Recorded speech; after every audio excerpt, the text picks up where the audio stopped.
Ladies and gentlemen, please welcome this morning's panel.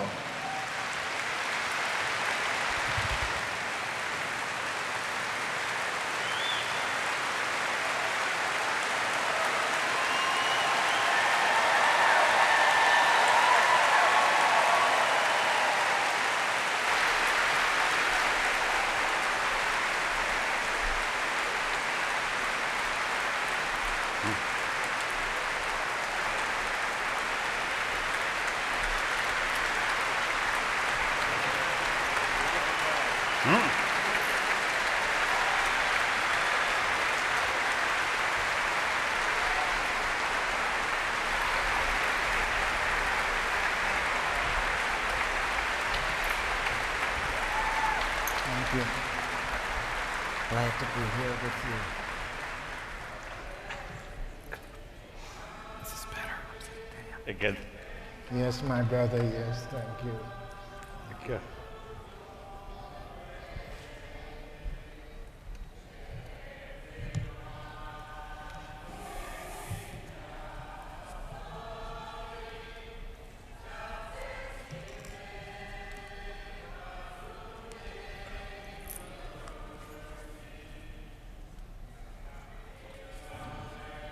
Están de uno.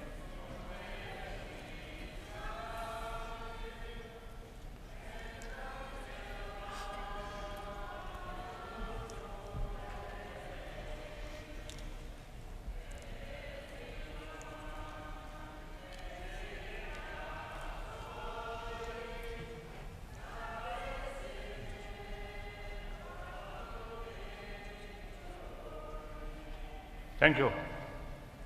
Okay. Thank you.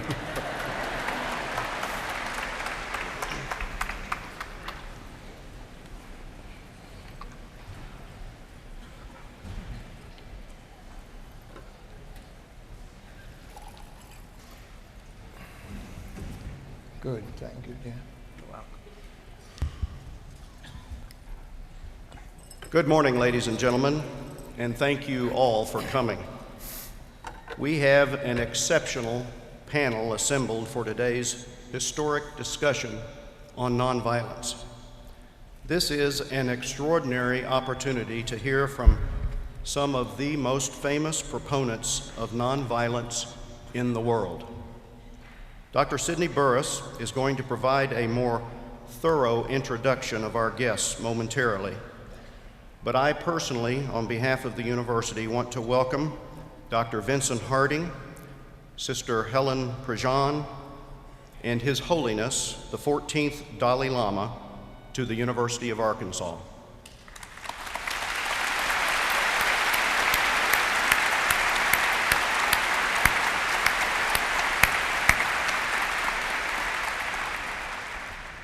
I also want to take this opportunity to thank the Distinguished Lectures Committee of students for sponsoring this event.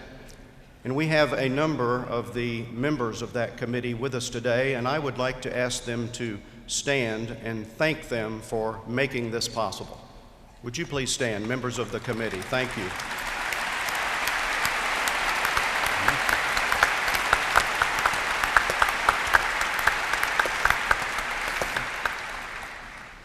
An additional word of thanks is owed to Dr. Sidney Burris, Director of the Honors Program in the J. William Fulbright College of Arts and Sciences, and faculty member Geshe Dorje for their involvement in inviting the Dalai Lama to our campus.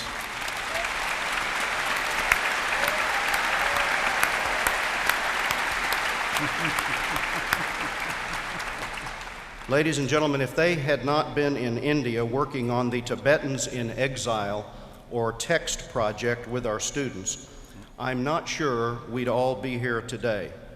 Thank you, gentlemen, for your leadership. I would also like to remind you that following this panel, everyone will have to exit the arena and come back through security at noon, even if you have a ticket for the afternoon lecture. We apologize for any inconvenience, but it is a requirement of State Department security that an additional sweep of the area be performed before the afternoon lecture. Thank you for your understanding. And now, let's hear a little more from Dr. Burris about today's honored guests.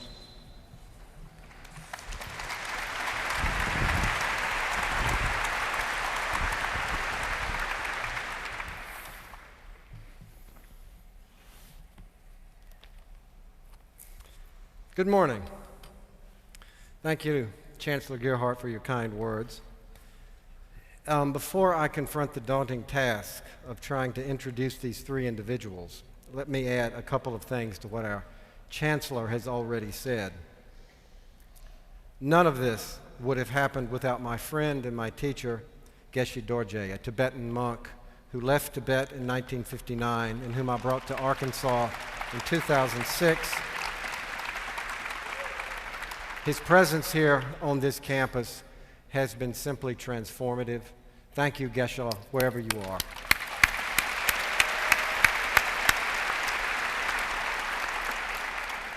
Both my Chancellor and my Dean, Bill Schwab, have shown an unwavering support of all things Tibetan on this campus, and their support has been crucial over the past 14 months. Thanks to you both as well.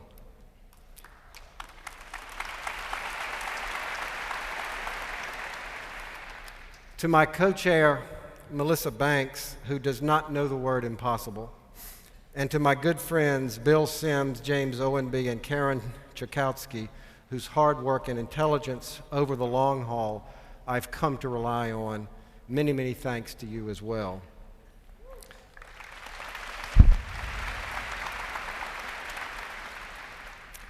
To my wife, Angie, who, when I could not see past the next 12 hours, always reminded me that this day would come.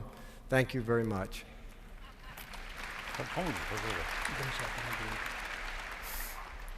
Finally, and of course, our students, without whom the text project would not exist, and without whom I feel confident this would not be occurring today. It does indeed take a village. We have here on our stage today a monk, a nun, and a college professor. Not professions that we typically associate with widespread social change and political renovation. But I would suggest to you that these individuals, from their cloistered positions, have effected more positive change in our lives than many who have devoted their careers to public service in the traditional manner. Why is this so? My first inkling of an answer came while reading Sister Helen as she described the day in June 1980 that would change her life.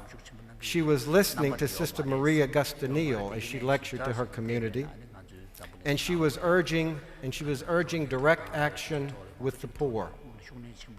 Within the year, Sister Helen had moved from a lakefront suburb into the St. Thomas Housing Project in New Orleans, where she began her work on death row. It was about this experience that she would later write, "Better, I decide, to try to help 10 real hurting people, or 9 or 1, than to be overwhelmed and withdraw and do nothing, or write an academic paper on the problem of evil." I would suggest that we know and respect Sister Helen now because she has avoided that academic paper and embraced instead the 10 real hurting people, a number that has grown steadily and shows no signs of slowing. And because we know how deeply Dr. King weighed the words that he spoke in public, we are mightily impressed to learn that he turned to Professor Hardening to craft the speech that outlined King's opposition to the war in Vietnam, one of the landmark statements on nonviolence in American history. But how many of us know the following words of Professor Hardening, which describe a conversation he had with a young man, articulate and intelligent, who was bent on surviving the tough neighborhood in Boston where he'd grown up? This young man told Professor Hardening that what he needed were living human signposts to help him find his way. And Professor Harding's response is emblematic, I believe, of his life. I have never forgotten these words, Professor Harding writes, and these confessions seem to ask us not only to be signposts, but to introduce our students to other living signs who may be able to help them find the way. They need to see and know the lives of women and men who provide intimations of our human grandeur. To all of his students, who number now in the thousands, Professor Harding has served as such a signpost, and I would suggest that our stage today is brimming with such signposts. I first saw His Holiness in 1979 when I was a young graduate student at the University of Virginia. And since then, I have read his books, attended his teachings, and generally tried to understand the great compassion and generosity that illuminate his work in our world. You can open many of his books randomly and find passages that clarify and illuminate. Here is a passage from a recent collection. Nonviolence is not limited to an absence of violence, for it is a matter of an active attitude, motivated by the wish to do others good. It is equivalent to altruism. Altruism, which defines all of our panelists, is a form of nonviolence. It is a formula both clear and profound, and these are the two qualities, clarity and profundity, that I most associate with His Holiness. So our panelists agree. Happiness depends on developing the kind of warm heart that will recognize human suffering wherever we might find it, and on developing the capacity to declare this suffering intolerable. And of course, the spirit that finds this suffering intolerable rises from the spirit of nonviolence. Our three panelists have all devoted their lives to this principle, and I am anxious, as I know you are, to hear their advice on how we might incorporate something of this in our own lives. It is a great honor to present to you once again Professor Vincent Harding, Sister Helen Prejean, and His Holiness the 14th Dalai Lama.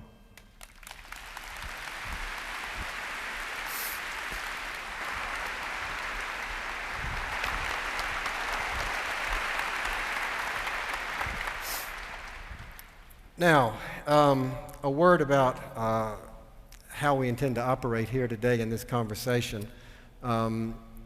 I have spoken to Thupten Jinpa earlier and Sister Helen and Vincent Harding, and what we will do is we will allow our panelists to talk each for 2 or 3 minutes about their own personal path to the stance of nonviolence and the particular role that nonviolence plays in what they do in the world. We will then follow that up with questions and comments, and then at the end we will have a 1 minute or so summary from each of the panelists, and I am certain that we will all be by that time greatly enlightened. We would like to start, of course, with His Holiness. If you could talk for a couple of minutes about your own personal path to nonviolence, and then Sister Helen and Vincent Harding. Didn't share it from there? Yeah. Oh.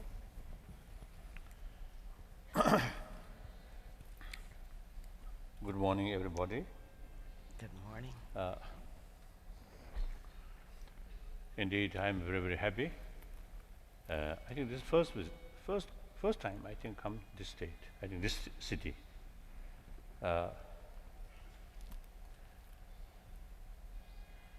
So this morning, I found. Of course, I usually get up early morning. So I think at the time of almost had drawn some birds singing. Unlike big city, very beautiful, really, really beautiful. So I'm very happy. Come here, thank you. And then opportunity to share my own experience. So now about non-violence.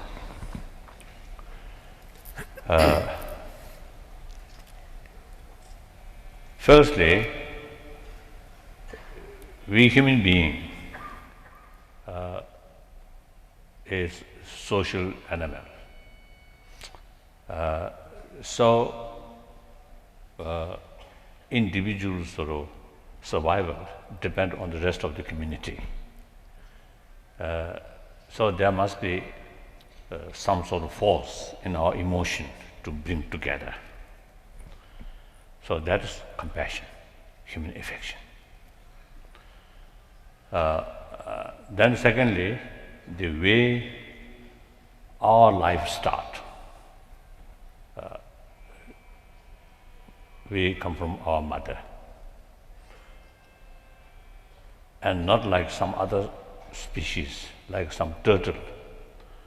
You see, their mother was lay down the egg, laid egg, then left. No need mother's care, their youngster. So they themselves have to survive by themselves. We not like that. Like some other mammals, at the young age, their survival entirely depend on the others that also they care. And our case, and many birds and many of the mammals, so their survival depend entirely for the affection or caring by the mother. So our life starts that way. Therefore, I consider basic human nature is more gentleness. Of course, aggression also part of our life because of our intelligence and because of greed and some other different emotion. So because of intelligence bring us certain sort of extra ability. So that use control other. However, in our sort of now according to medical scientists, constant anger, fear, very bad for our health. Compassionate mind, warm-heartedness, very good for our health. Right. So that also is a confirm. Our basic nature is more gentleness. So positive minds, constructive sort of emotions goes very well with our body. The destructive emotion not go well with our body. Now non-violence and violence, although I think there are many different levels of action, physical action, verbal action, mental action. So there are violence, non-violence. But generally, in any way, I think violence and non-violence is action. Every human action, those effective action, must come through motivation. So any action motivated by compassion, sense of affection, other, is non-violence. Any action, whether verbal action or physical action, out of hatred, out of anger, out of jealousy, out of this negative feeling, that essentially violence. So, my sort of belief, in order to promote non-violence, we have to deal with emotional level. We should make awareness. The compassionate mind is very good for the society, very good for the family, very good for individual. The destructive emotions such as jealousy, suspicion, fear, hatred, anger, these are very bad for the society as well as the family level and also one individual's sort of health on these things. So that's my usual sort of way to promote nonviolence. Stress on the motivation. So now, that's thing. Finished. Great start. Thank you. Thank you. Great start. Great, thank you.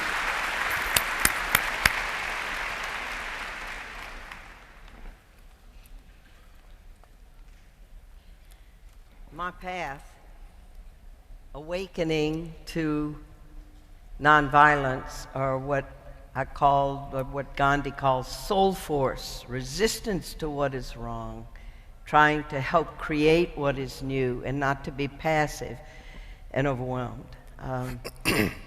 Catholic nun, grew up great mom and daddy. I wasn't just a little egg placed in a nest and then they left. Great mom and daddy, Catholic mom and daddy in Baton Rouge, Louisiana.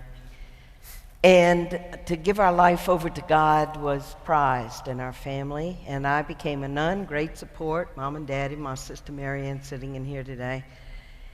And I became a nun, and the spirituality out of which I was trying to follow the ways of Jesus was the spirituality that really separated the world. Everybody's trying to get to heaven.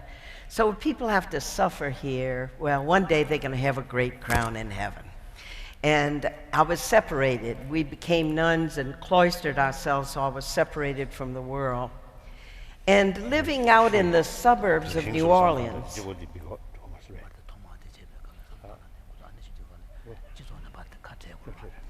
and living out in the suburbs, my father had been a successful lawyer. So in New Orleans, 10 major housing projects in the inner city of struggling African American people. And I had only known African American people growing up as our servants. I didn't even know the last names of the woman who worked in the house, the man who worked in the yard. So the awakening, the spiritual awakening, happened through coming to understand who Jesus was, and actually through the God revealed in the Hebrew Testament of the burning bush.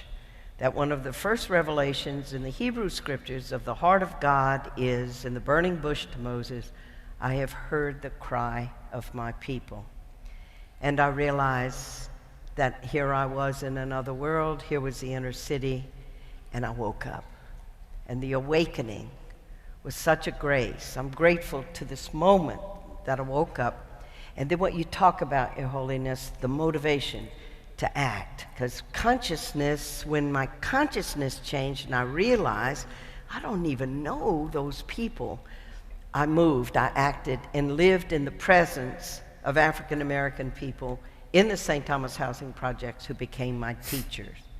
And once you get in this river, as Dr. Hardening loves to write about, once you get in the currents, then one day coming out of the Adult Learning Center where I was helping people to get their GEDs, realized the miserable state of education for poor African American people in public schools. People were coming into the Adult Learning Center, juniors in high school, and couldn't read a third grade. And I went, what is going to happen to these kids? And why had I been so privileged? Why was I so blessed? And so I began to act. And coming out one day, somebody said, hey, Sister Helen, you want to write a letter to someone on death row in Louisiana? I didn't even know much about the death penalty. And I never dreamed they were going to kill a person, because there had been kind of a hiatus on executions for over 20 years. So I wrote a letter.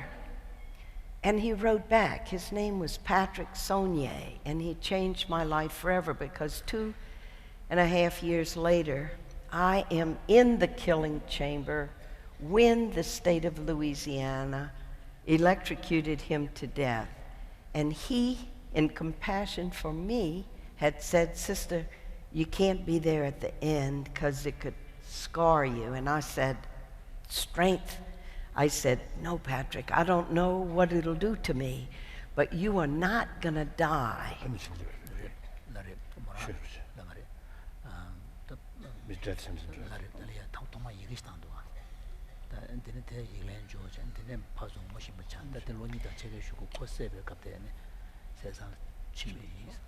You're not going to die without a loving face, which was his dignity. I said, I'll be the face of Christ for you. They killed him in front of my eyes.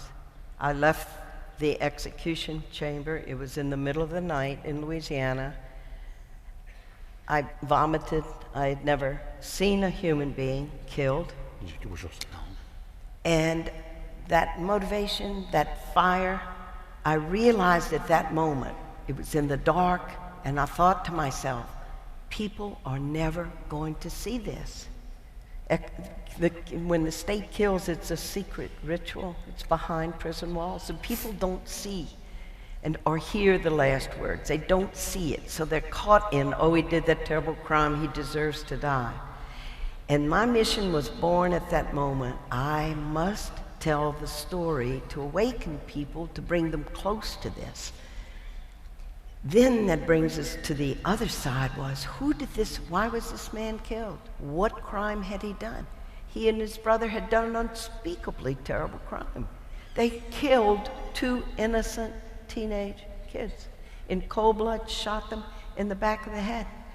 Every parent's worst nightmare of their kids going to a football game and never being seen alive again. And when I knew the crime, my impulse was to reach out to the families, and I held back because I thought they're not going to want to see me. And I was wrong about that. It was a big mistake I made. And when I did meet them, the father of the boy, David, who had been killed, said to me, "Sister, you can't believe the pressure on us to be for the death penalty. And I've had nobody to talk to. Where have you been?" It was a...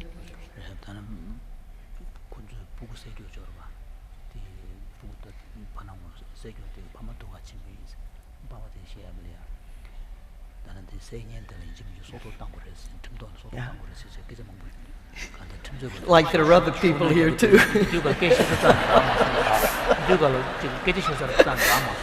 Anyway, so Lloyd LeBlanc says to me, "Where have you been?" And so he invited me to come and pray with him. And through this man, he's the hero of Dead Man Walking. I'm the storyteller, and I made some mistakes. This father shared his inner journey of at first trying to go to the place because everybody was saying that to him, of wanting to see Patrick Saunier dead, wanting to see his brother dead as well. And he said, but I didn't like the way it made me feel when I went to that place of hatred and bitterness. And then I said to myself, they killed our son, but I'm not gonna let them kill me. I'm going to do what Jesus said, and he set his face to go on the road of forgiveness.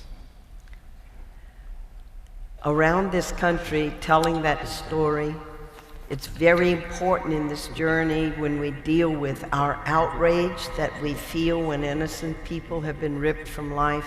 It's important to stand in the outrage, feel the outrage, but then look past to try to see what as a society are we gonna do? How are we gonna act now? And I'll end with this because I know we just have a short period to get started, but I've been in the killing chamber in Texas that's killed over 450 human beings in the killing chamber in Texas. And there are 3 witnessing chambers. And one is for the 12 people from the state that watched the killing. One is reserved for the victim's family that sends a representative. It's up to the left, looks down on the gurney. And the third witnessing place is where families and where mothers have stood with their hands against the glass to watch as the state kill their child. And the question is, where does it take us? Where does the imitation of violence take us as a society? So that's my little opening. Thank you, Sister Helen.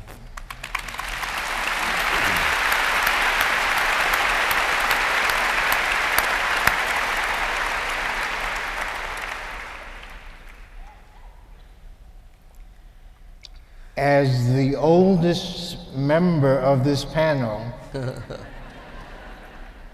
I am going to take the liberty that age allows of being disobedient. Because I want to start off not with my assignment of telling about my path to nonviolence, but I want to start off by giving great thanks for the path that Sidney Burris took to bring us to this place. Yes.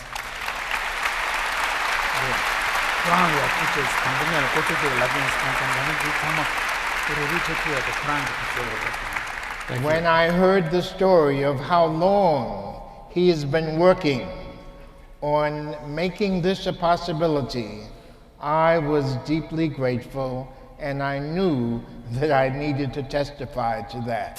So Sidney, forgive me for being an elderly, disobedient one, but that's how I needed to start. Thank you. But to go to my assignment, I want to say that my path to the way of nonviolence was a path that was suggested by His Holiness. It was a path that was developed first by the love of a single mother, a recently divorced mother, who insisted on letting me know that I was loved, that she expected great things of me, and who made great sacrifices for me. I see that as being essential to the starting of my own path. My path was also lined with teachers in public school who literally loved me, who cared about me, who demanded great things of me, and who pushed me when I was not ready to know that I could go forward. My pathway to nonviolence was also opened up by a little congregation of church people in Harlem, in New York. Church people who took me into their arms and taught me what they knew and encouraged me to explore the way of faith, the way of the teachings of Jesus, the ways of love. My path was deeply affected by the fact that in my early 20s, I was drafted into the Army of the United States of America. And it was the first time that I was away from mother, from church, from home community for any significant period of time. And in that experience of solitude, I began to explore more fully the teachings of especially the New Testament, reading and all the time that basic training gives you to be doing nothing. I took the nothing time and tried to make something out of it by reading the things that people had told me about, but that I had never studied myself. And in the process of that reading, I came in touch with this magnificent person, Jesus of Nazareth, and I began to be very deeply attracted to him and to his life and to what that life meant. And it was in the course of that basic training time when I was studying and learning about Jesus of Nazareth, that I was also at the same moment really enjoying basic training, because I was an outdoor kind of person. I loved to run, I loved to be around, exercise, practice, and I surprised myself by really enjoying learning how to fire a rifle and learning how to fire it with great accuracy. And it was one morning out at Fort Dix, New Jersey, down on my belly, firing the rifle at the target, hitting it rather well, enjoying myself, that I almost heard a voice saying to me, "Oh, Vincent, you're enjoying this, are you? Do you think that's why the Army is paying all this money, so that you could enjoy this?" The voice said, "No, Vincent, you were being taught how to kill a man without him even being able to see you. What does your Jesus have to do with that?"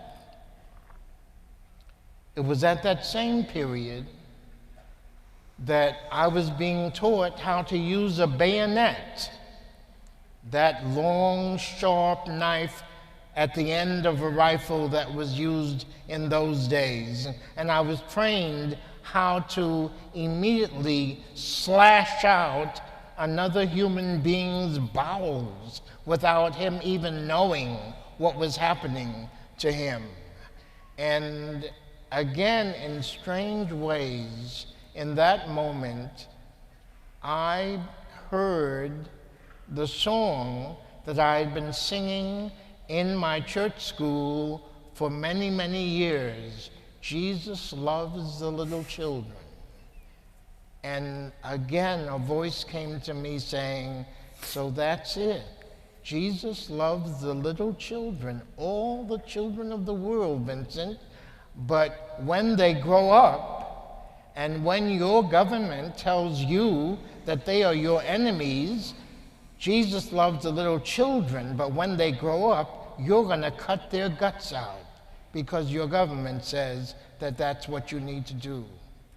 And from that moment on, I began wrestling with myself and wrestling with the meaning of this Jesus and wrestling with the idea that I, as his follower, was giving myself over to that kind of madness.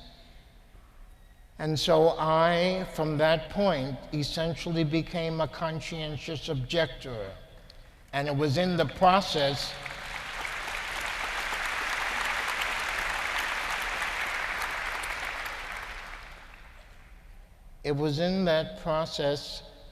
after I got out of the Army that I met a church group that actually seemed to take Jesus seriously on this matter of loving the enemy. I became a part for a good while of the Mennonite churches in this country. And it was in the course of that that my late wife and I went south to work with Martin Luther King Jr. and the wonderful young people of the Student Nonviolent Coordinating Committee. And King and the young people invited me in to say, essentially, you have begun to think about this matter of nonviolence already. Come and help us teach it, practice it, work with it here in the South. That was the beginning of my pathway.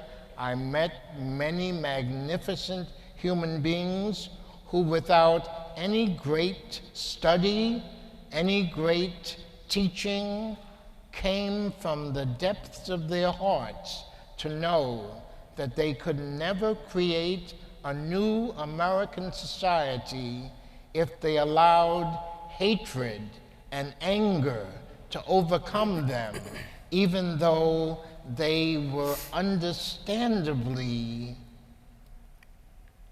filled with, in a sense, the right to be angry and to have hate. but they decided, following the teachings of King and Gandhi, that they wanted a new society where hatred and anger would not rule our way. That group of people took me in, and I became part of that movement for a new society, and I'm still on that path, now coming close to my 80th year. Thank you.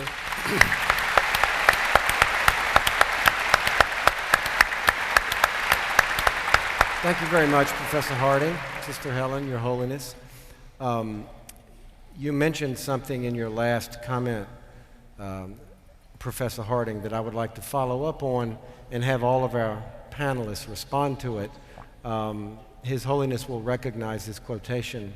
Tibetans typically say, my enemy, my teacher, which is another way, the Tibetan way of saying it's important that we learn how to love our enemies. What I would like to hear all three of you comment on, how does an engagement with the opposing perspective actually cause us to strengthen our practice of nonviolence? Your Holiness, if you could talk about it. Would you repeat that question, Sure, please? absolutely. Tibetans have a saying, my enemy, my teacher, meaning that as long as we're around people that we love and adore, we learn no lessons. It's only when we're around the enemy that we actually get to watch hatred and anger work. And at that point, we can attack it and understand how to manage it. So my question is, in each of your experiences, how does an engagement with, in quotation marks, the enemy actually strengthen your practice of nonviolence? Thank you. Firstly, I want to express, see, you both develop that kind of sort of, I said, attitude and determination to help to save the poorer section of people, and also opposing killing. This sort of conviction, this sort of strength, come from teaching of Jesus Christ, Christianity. So this confirms very clearly all major world religious traditions have same potential to bring such a wonderful people. So because one of my commitment is promotion of the religious harmony. Yes. In order to develop that, it is very important to know the value or potential of that teaching. Then you can develop genuine respect, admiration. That way, genuine sort of harmony can develop. So I very much appreciate your sort of, not just a scholar way, but your own through experience, you sort of clearly make clear. So I very much appreciate. Now, the enemy is your best teacher. This is actually one Buddhist text, I think 8th century, one Indian scholar, Buddhist scholar, you see, expressed that. And then further, there's many Buddhist literature is mentioned that. So we Tibetan Buddhists simply should follow this practice. Now here main thing is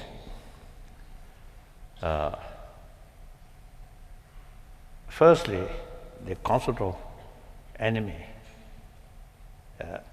is based on others' attitude. This person's attitude towards me and very friendly, very nice and helpful. So we call friend, close. this person creates me problem and even harming to me, even create some danger for my life. So we call enemy. Not on the basis of that person himself or herself. Because when they were young, we have no idea, this is my enemy, this is my friend. Now there are two levels of compassion or affection. One mainly oriented others' attitude or others' action. That's mainly, that kind of compassion is mainly a biological factor. So this person useful for me, helpful for me, and then close feeling. This also the harmful to me. So put sort of another group. So that kind of sort of compassion, biological factor, and mainly oriented others' attitude, others' action, that compassion, you see, cannot extend towards your enemy. Now another level of affection or compassion, not oriented others' attitude or action, but rather, you see, the people themselves, or even animals or other. So now here, no differences. This group as an enemy, this group as a friend. On the basic level of human being, same. They both want happiness, both have right to achieve that, just like me. And both do not want suffering. So from that understanding, develop genuine sense of concern towards the person, regardless their attitude towards you. Now that kind of compassion is second level compassion. Now all the major religious tradition is the emphasis on that level. So within that context, now you need effort to develop the compassionate sort of attitude towards your enemy. So the obstacle is hatred, anger. Now direct sort of what's the opposition, hatred and anger, is patience, tolerance, forgiveness. Now in order to practice forgiveness, tolerance, you need someone who creates trouble. So for example, Christian practitioner, you never feel some negative thing towards Jesus Christ. So there is no possibility to practice forgiveness towards Jesus Christ. I am Buddhist, towards Buddha. No Kasoda, no chance or no opportunity, no possibility to feel sort of, to practice of tolerance with Buddha. No. With my mother? No. With those neutral people? Also no. Only these people who create trouble for you, these are the really, you see, testing my practice. So I need practice of tolerance and forgiveness. In order to practice that, you need opportunity. Now that opportunity created by your enemy. So from that viewpoint, very, very important to practice can learn only with the help of enemy. So from that viewpoint, enemy is your best teacher. So that way.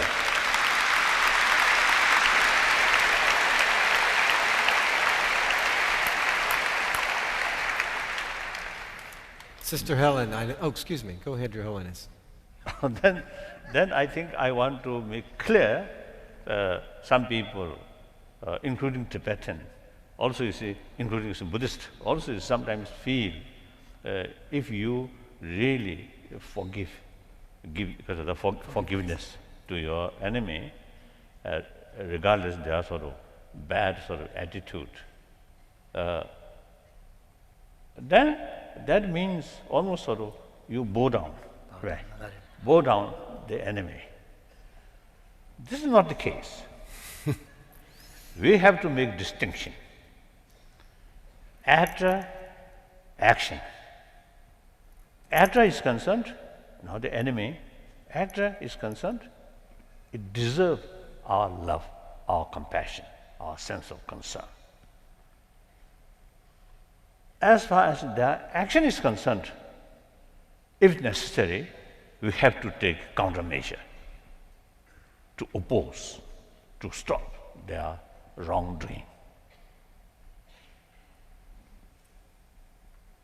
Still, since you develop sense of concern of well-being of that person who consider enemy, therefore, if you have genuine sense of concern of that person, then we have to make effort to stop their wrongdoing, because ultimately their wrongdoing ultimately harm negative sort of consequences to themselves.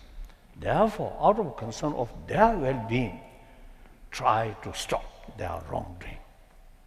So, action is concerned, if necessary, we have to oppose.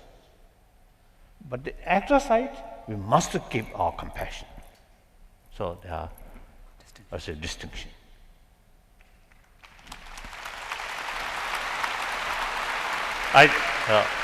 Perhaps I think this is not just a word. Our own case, we respect those, even the Chinese communist hardliners who really carry ruthless sort of policy, these individuals. We respect them. We deliberately try to promote our sense of well-being or sense of compassion towards them. But as far as the action is concerned, sometimes we criticize and sort of what it is, a certain way, any sort of, any possibility, you see, we oppose their action. So since we oppose their action, they consider me as a troublemaker for them. So sometimes I jokingly say, telling people, since they consider me as a troublemaker, so in order to justify their accusation, I have to create a little problem.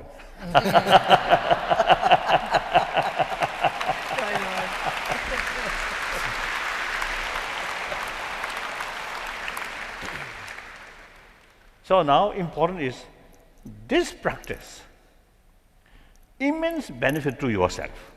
That I think very important. I always is telling people, the practice of compassion, some people feel it's something holy, something good for others, but not necessarily to yourself. This is totally wrong. Of course, in the afternoon, I will tell these things. Right. Thank you, Your Holiness. Sister Helen, keeping on this, theme of my enemy, my teacher, I was struck by reading The Death of Innocence and Dead Man Walking, for that matter. You have a kind of a reverse example that I would like to hear you talk about. When you started dealing with the victims' families, you became the enemy because you had been an advocate for the murderer. I would like to hear you talk about how you handled that particular position in which you found yourself as being the enemy of the bereaved family. This is a very interesting little current in the river to be talking about the enemy as teacher, because when I first visited a man on death row who had done this unspeakable murder, I didn't know anything. And instinctually, when I was walking in the prison for the first time, the guards were very, matter of fact, that kind of harsh, woman on the tier, waiting there, we'll get your man, and there was an instinct to kind of treat them as the enemy because they're the ones who had imprisoned, there's the sign death row. And then I suddenly realized the guards whose job it is to work in this prison and even eventually to carry out the execution are not the enemy. And the same thing with the victim's family. So instinctively, see, opposition was coming from the victims. And because I didn't reach out to them as I should have in the very beginning, the harsh letters to the editor were written about me. Victims' families are getting on TV, that Sister Prejean, she doesn't care about victims. And I would always try to go inside myself. I use the image of like my fingers moving on a piece of cloth to see if there were any tears, or where my conscience, where guilt, where were they right? And I knew that they were right because I had reached out to them right away. And so then what happened inside me with that was, I need to be there for them. If they reject me and are angry at me, because they're put on a tremendous seesaw in society. The victims' families that have been promised the loss that you have had of your loved one, what we're going to do for you in order to honor your dead loved one is that we are going to kill the one who killed your child, and you will get to watch, and that is how we will honor you. They are very much placed on this seesaw. They are in all these cultural currents that says if you really love your child, you want to see the enemy dead, and we're going to do that for you. So anybody who says, oh, I'm not for the death penalty, so they're coming at it from, but I'm acting defensively about them because I go, oh, they're opposed to me, and it was a guilt because I hadn't reached out. And what has Holiness just said? That action, when you put yourself out there to go to them. So when I went to visit Lloyd LeBlanc, whose son had been killed, when I walked in his shoes, when I heard his story, when I went to these groups, murder victim family groups who are all talking about their pain, I realized something. All of them were talking about how everybody leaves them alone because they don't know what to do with their pain. So they're being shunned in a way. One man said to me, he had lost his daughter who was killed. He said, sister, if you want to see a room empty out, just let me walk into it. Because everyone knows my daughter was killed, and people don't know what to say to people in great pain. And so it was just one act after I got to know Lloyd LeBlanc and the victims' families to start a group to help murder victims' families, for people to accompany them in their pain. It's one act. I didn't change everything, but I knew my relationship with the LeBlanc family, who had allowed me to come into their lives, needed to be intact, and I needed to continue to be faithful to friendship with them, and then to start a group. One thing, a lot of times when I'm talking to young people, they go, where are we ever going to pick up this whole world? And it's almost like when the minute you put your hand on the rope and begin to pull, whoever it's with who's hurting, the life, energy, and compassion flows through us. So that's one response, Sidney, to that. And Yeah, good. yeah.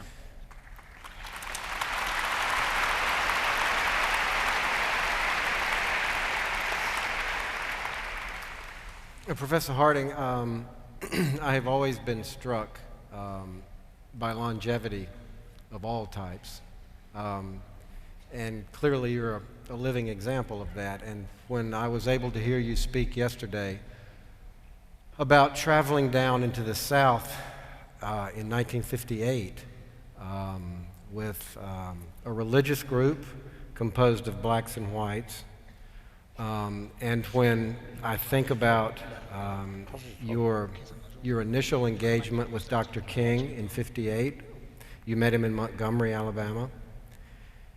And then I fast forward ahead 9 years to when he gets in touch with you and says he wants to come out against the Vietnam War with a major speech in Riverside Church in New York City. I'm struck by the fact that as an American, as an African American, you have seen racism of all sorts. You have seen bigotry. You have been confronted with violence of every imaginable stripe. And yet, to hear you speak, to hear your message, you are clearly one of the most gentle people I have ever confronted. What I would like for you to share with us is how you did that. How did you confront that kind of hatred?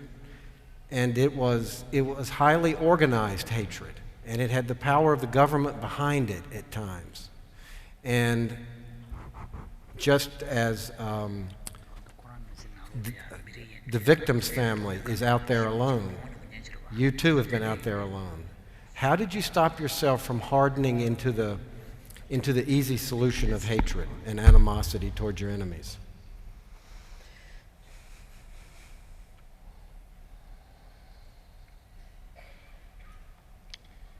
Sidney, that's not a question that one leaps into quickly or easily.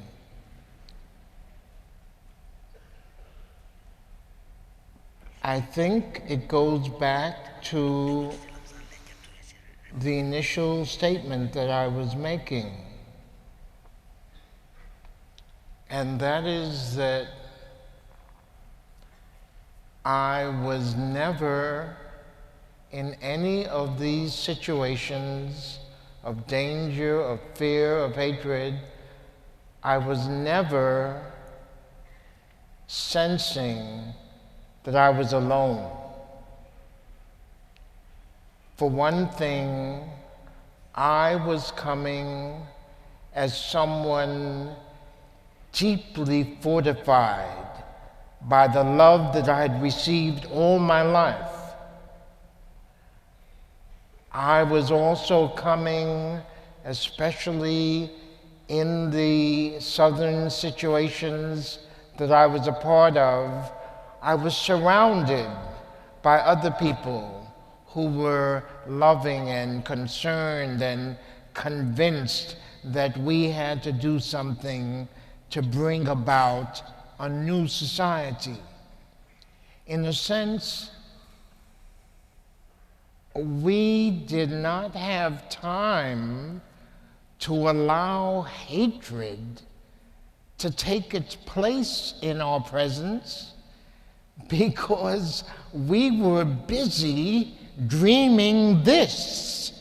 This is what our imagination and what our energy had to be given to, that at some time, 50 years after our struggle, we would one day be in a place that had never dreamed that it would house the Dalai Lama, that it would have black students and faculty, not enough of either, but still some of both.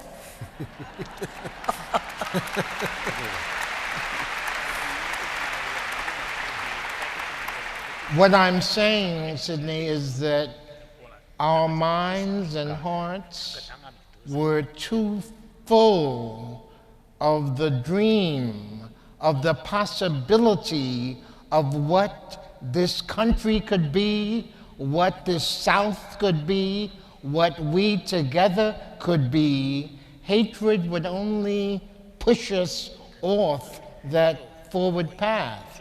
And so we couldn't afford, I couldn't afford, that was not what I was there for. I knew that there was something else that I was there for. And I knew, as I said, that I was not alone, and I knew that the ancestors were with me, that the Spirit was with me, that all sorts of magnificent powers that I cannot even name were with me because I was trying to be involved in a work for our building of our humanity.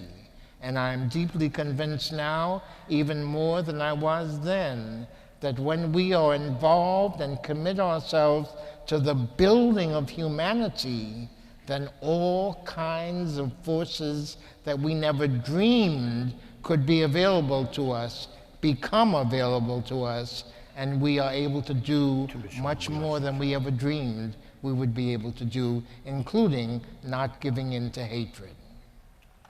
Thank you.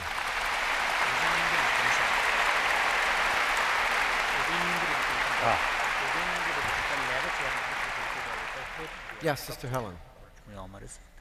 I think as we hear this, seeing how our American society works, nobody ever makes a statement, even when they kill someone in the killing chamber. We are killing an enemy tonight. There are euphemisms, different words are used. We're doing justice. And when we look at the struggle with the enemy in our society, whoever names an enemy, immigrants coming from Mexico, these are the enemy. Nobody says the enemy. They say things like, well, they're coming to get our jobs, or these people are the criminal element. We have to build more prisons. Fear is what is underneath so much in our society.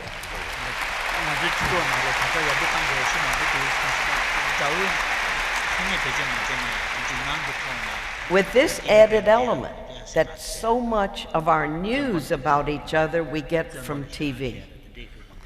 That there are studies done that the more people look at TV, the more hours they actually look at TV, the more afraid we are. So could we talk about fear as the basis of... Yeah, absolutely. I would love to hear His Holiness's comment on how fear of the unknown sometimes causes us to embrace violence. Fear, I think two types. One fear with reasons.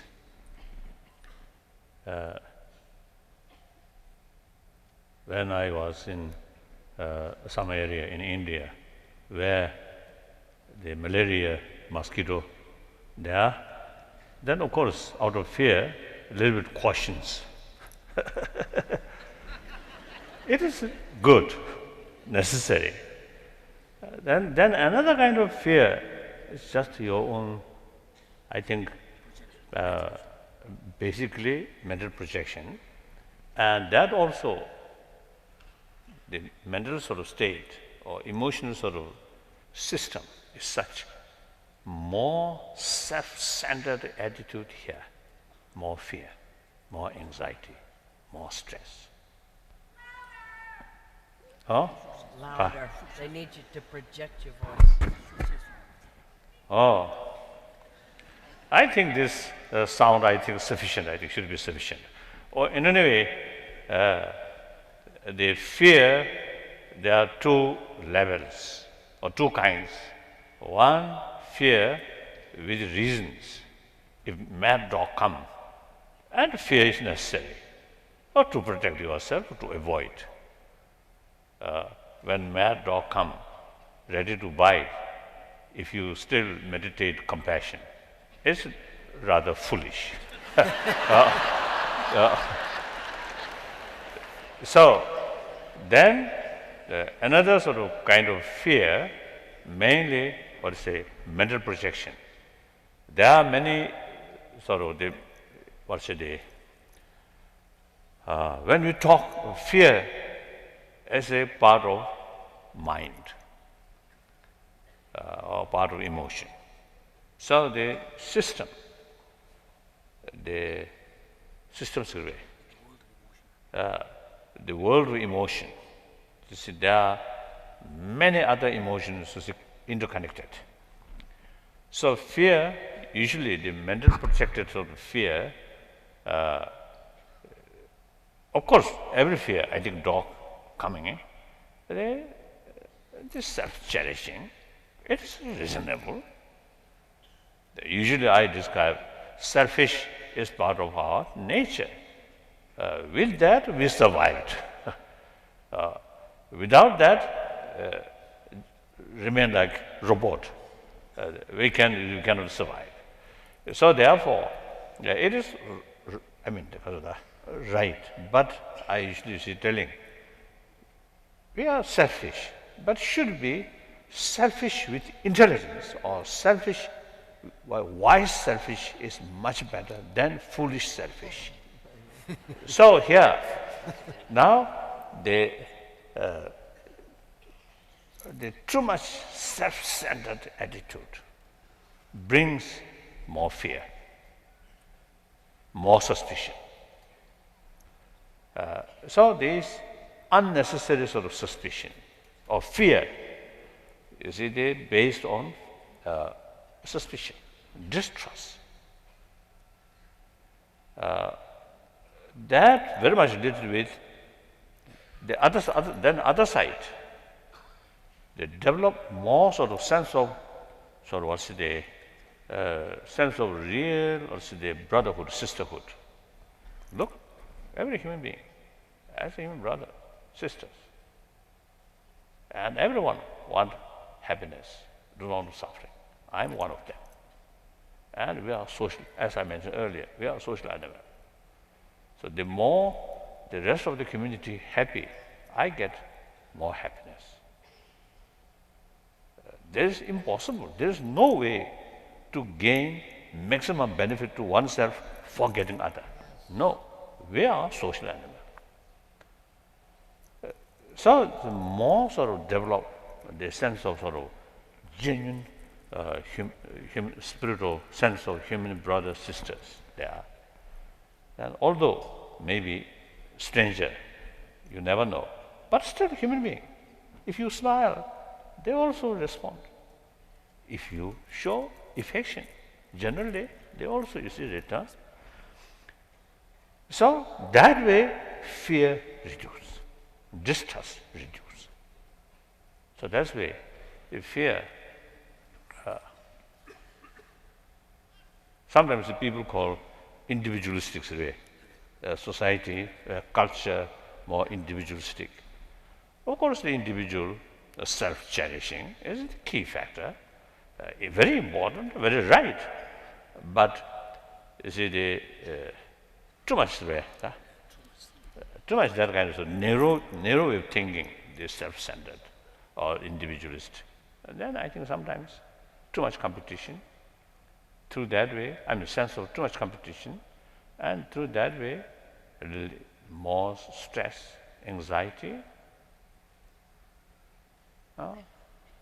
Then, as we mentioned, I think the television usually, you see, showing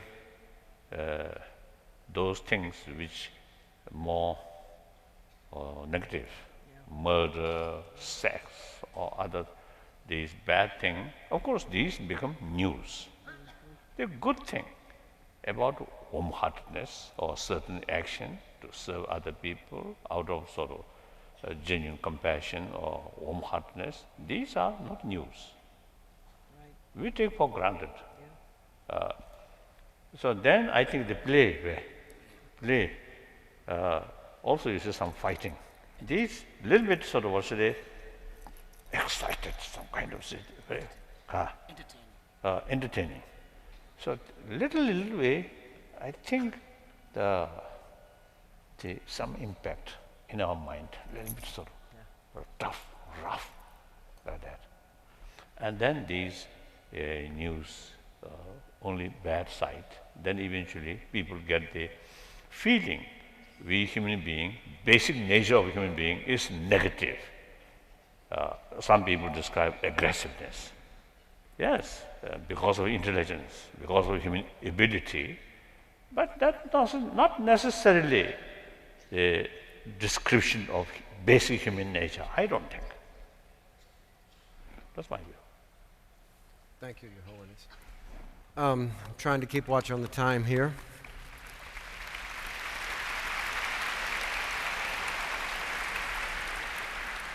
We have less than 10 minutes left, so by way of making a closing statement, I would very much like to hear the panel respond to the following question. Recently, with the killing of bin Laden, of course, there has been a great debate in this country about the efficacy of violence. I don't need to hear you talk about bin Laden, but of course you can if you'd like. From the perspective of a practitioner of nonviolence, I think it's very helpful to have it explained to us logically why violence does not work as a long-term solution to a problem. Everyone understands the impetus to use violence to stop something in the short run. But if I could hear each of you talk, briefly and logically about how violence is not an efficient means of solving a problem, I think that would bring clarity to a lot of us who are trying to adopt the nonviolent way. Just in the middle. Why don't you go, Vincent? Vincent, why don't you start off?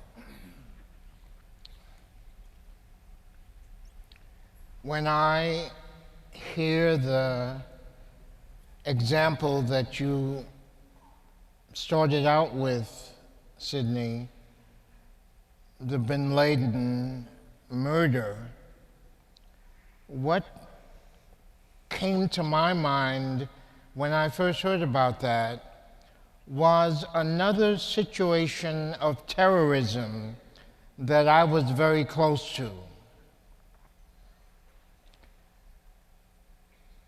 I was deeply involved in the movement that took place in Birmingham, Alabama in 1963, which helped to open up to the world what was wrong in our society and what needed to be made right, especially along the lines of white supremacy and the oppression of people of color.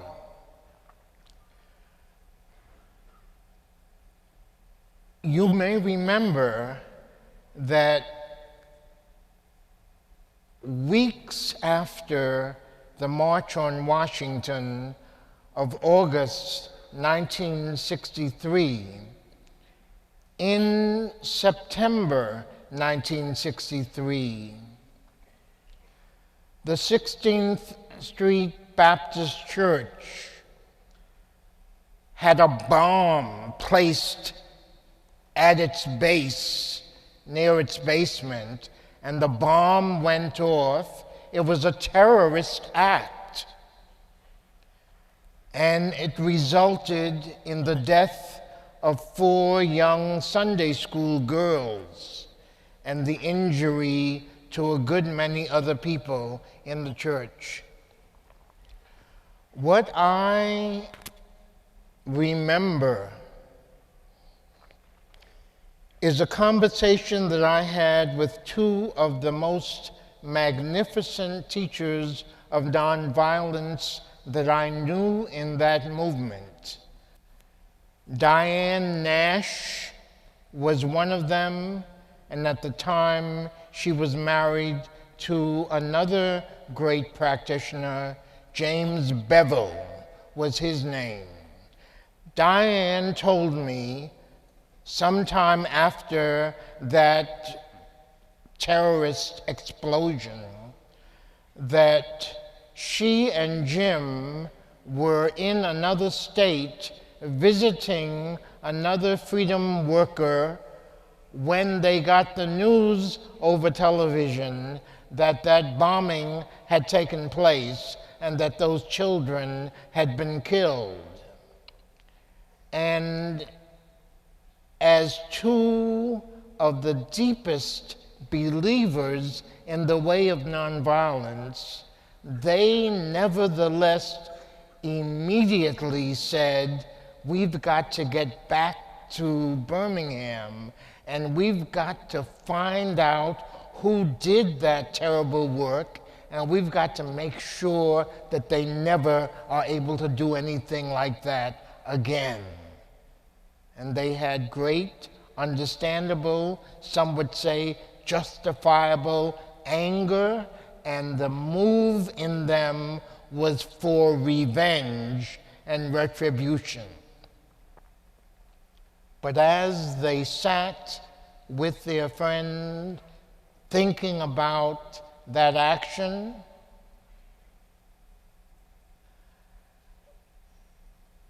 they began to rethink that initial response. And they said to each other, we cannot copy that terrible path of violence. That is not who we are. That is not what we believe in. We will be unfaithful to ourselves, to all the people who are part of our movement.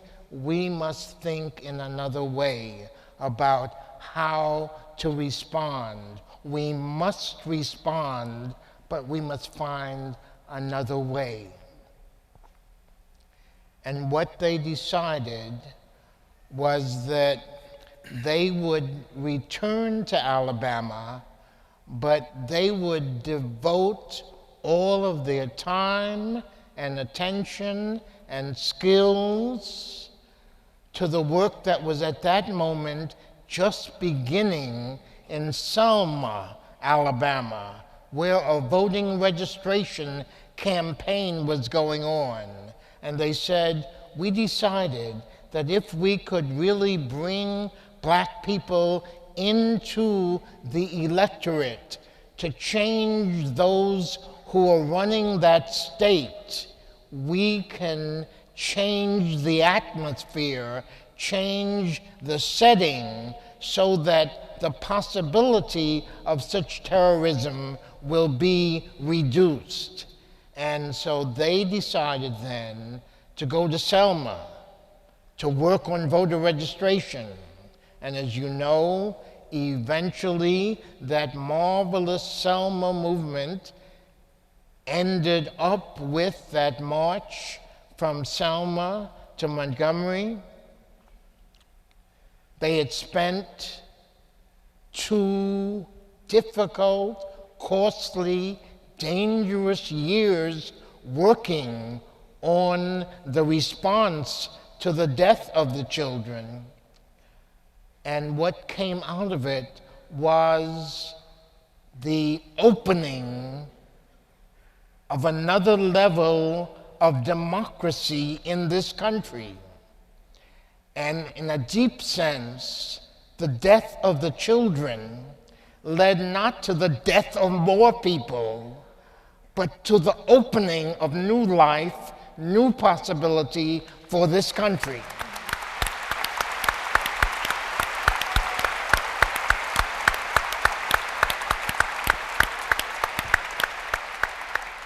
Thank you very much, Professor Harding. Sister Helen, would you like to respond to?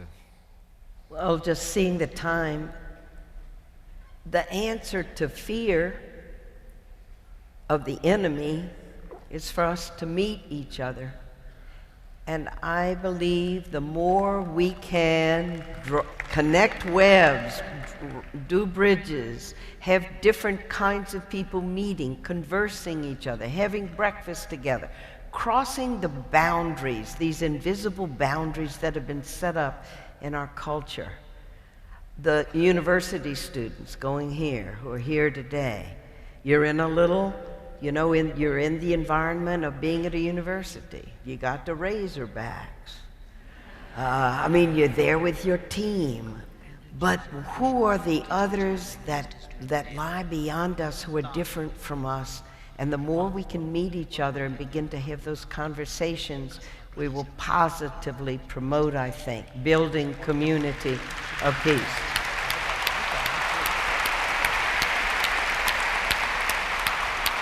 Thank you, Sister Helen. Your Holiness, if you have any final thoughts on the ways in which violence simply perpetuates violence. Basically, very nature of violence is unpredictable. Once you involve violence, then it often becomes out of control. Then violence itself, one violence, and then another sort of violence, then like that way, you see, more sort of the damage or more sort of the bad things. So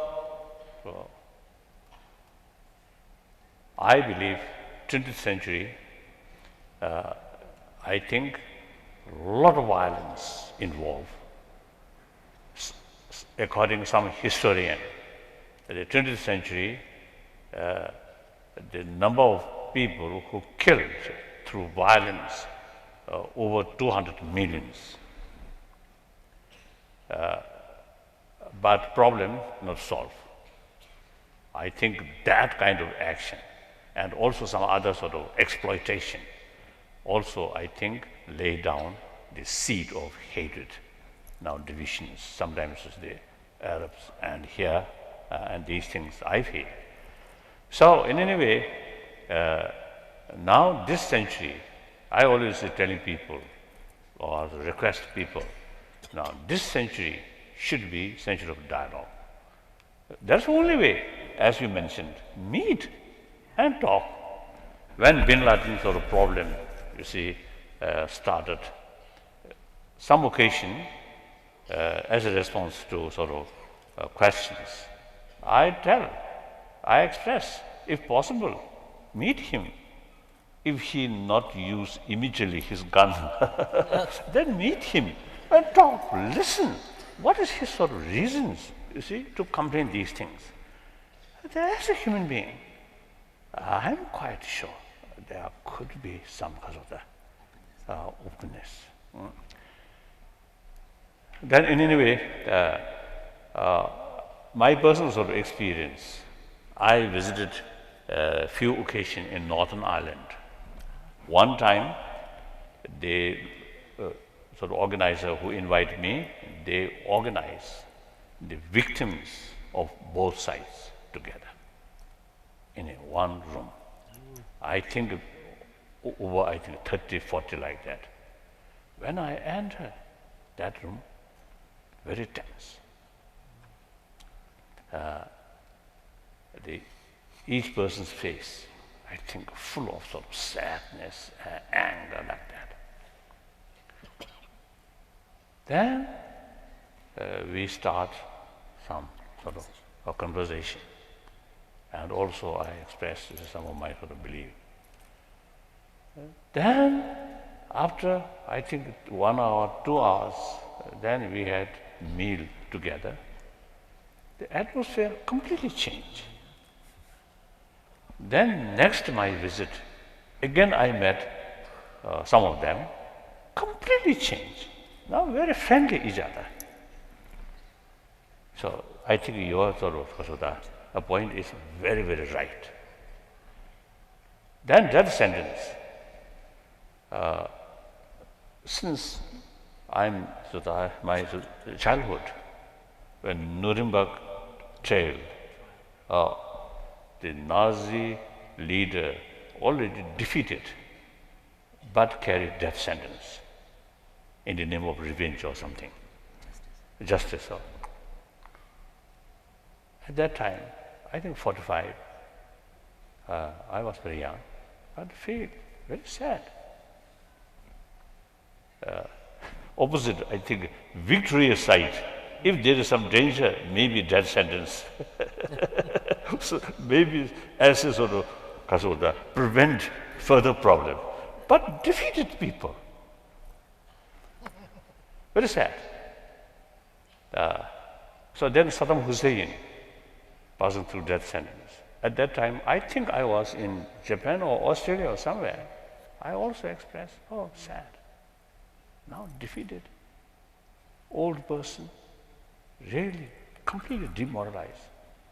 The object feel compassion, not hatred, not anger. So in any way, since many years, Amnesty International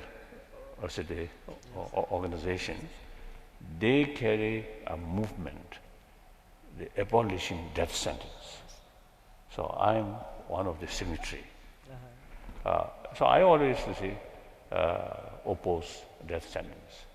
Sometimes I jokingly telling people, keep these criminal people a little longer, then they may see as a result of their wrongdoing. And then we can tease them. We can teasing them. If they finish their life, then they cannot see. You see, they no opportunity to see result of their wrongdoing. And then also, I think, like death punishment, death sentence, this actually eliminate the person, not the action. So, as I mentioned before, actor and action. So I think real effective sort of measure to seize the action is deal with the actor or person, then what their complaint, listen, and then talk. Then through that way, I think the real sort of control of that destructive action. Otherwise, many years ago, after his death, afterwards the September 11th, the event happened, I sort of expressed, if we handle not properly, then after a few years, 10 bin Laden. After more years, 100 bin Laden might come. So the change must take here, not just a physical sort of elimination. So one person eliminate, but 10% feel very bad. So that seed, sort of more hatred, so source of another sort of problem. So that's my view. But of course, I think regarding this other bin Laden sort of case, I think if asked 100 people, I think it may be different sort of opinions. So I don't know, difficult to say. Some people, I think, overjoys. There's something like that broad injustice. Some people say, oh, it's quite normal. Some people say, oh, this is wrong. I think I am one of them. Thank you.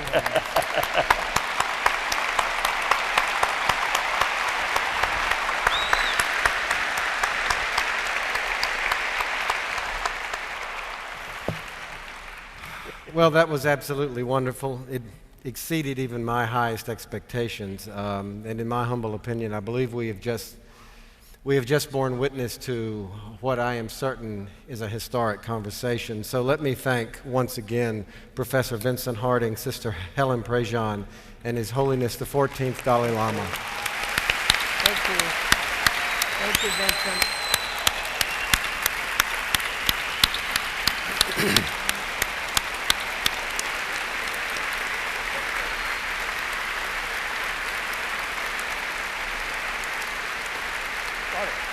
It has been an extraordinary pleasure to be able to hear your thoughts today, and I'm certain that that my own practice of nonviolence has prospered immensely, and all of you here, I'm certain, will agree with me.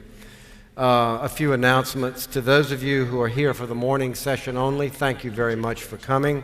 I'm certain our panelists appreciate your Arkansas hospitality. To those of us who will be joining us for the afternoon session, thank you in advance for your patience, and we will see you very shortly. Thank you very much for coming.